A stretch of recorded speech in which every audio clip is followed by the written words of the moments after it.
legend. They have sailboats, someone said, and as unbelievable as that seemed, high in the Allegheny Mountains, no one doubted it.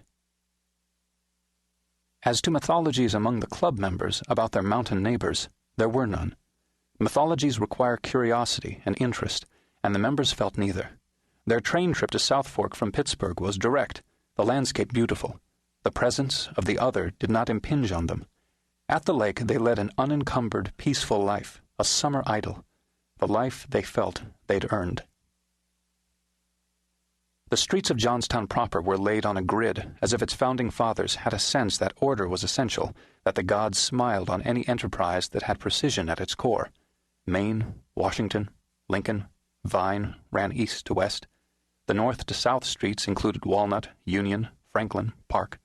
So touchingly American, those names, so infused with a sense of home. Only Stony Creek Street had a curve and sway to it as it coursed around the southern edge of town, shadowing the river whose name it bore, street and stream both winding toward the point where the little Conemaugh River, which bordered Johnstown on the north, joined the Stony Creek and a newer, faster, deeper river, the Conemaugh, formed.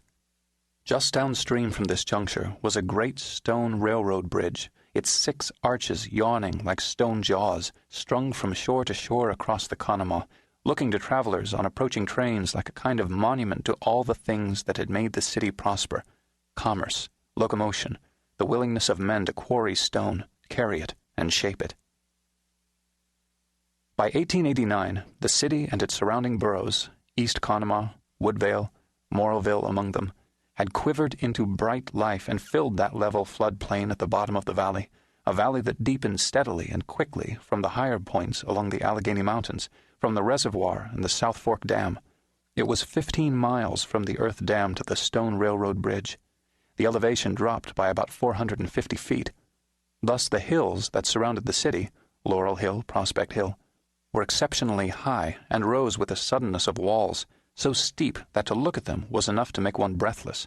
To climb them required strong legs, sturdy shoes, and a willingness to rest, panting, on a rock or leaning on a tree.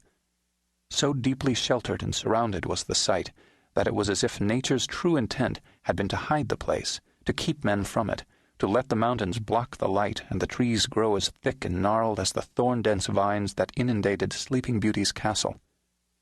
Perhaps, some would say, years later, that was central to all that happened, that it was a city that was never meant to be. Memorial Day, 1889. Nature's law is that all things change and turn and pass away. Marcus Aurelius, Meditations, Book 12, number 21. Frank Fallon lay awake after a night of dozing, waking, dozing again, a night of restlessness, a night of decisions. Each of the 2-bedroom windows of his house on Vine Street was open a crack, just enough to let in the first spring air.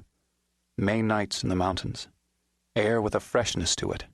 As if, finally, it really was going to bring a change of seasons. As if it might bring rain. Frank's hands were clasped behind his head, his eyes long grown accustomed to the silver-blue darkness. 8 years in this house, he knew it well. The way the floorboard creaked on the 3rd stair, the nighttime sound of brick and plaster sighing and settling into itself. There was a porch and parlor, 3 good-sized bedrooms, a bay window in the dining room. A sycamore tree stood grandly in the backyard, bringing welcome shade in the summer. Wayward branches touched the house possessively. Downstairs, Frank knew, the pies Julia made at midnight sat on the kitchen table, and fat lemons filled a glass bowl waiting to be squeezed. The iron skillet had already been placed on the stovetop, and on its seasoned surface chicken would be fried as soon as dawn broke, so it had time to cool before the parade and picnic. It seemed an odd thing to him, the idea of picnicking at the cemetery, an old rough blanket spread across the graves. But that's exactly the point, Julia always reminded him. Memorial Day, she said, a day for being with them, for remembering the dead. As if anything about Frank's life allowed him to forget. From downstairs he heard the sound of the piano. Julia, restless too, trying to ease herself to pass the night by playing. It was one of the first things he had given her, 4 years after they were married. He knew that she had had one as a girl in Illinois, a rosewood chicken.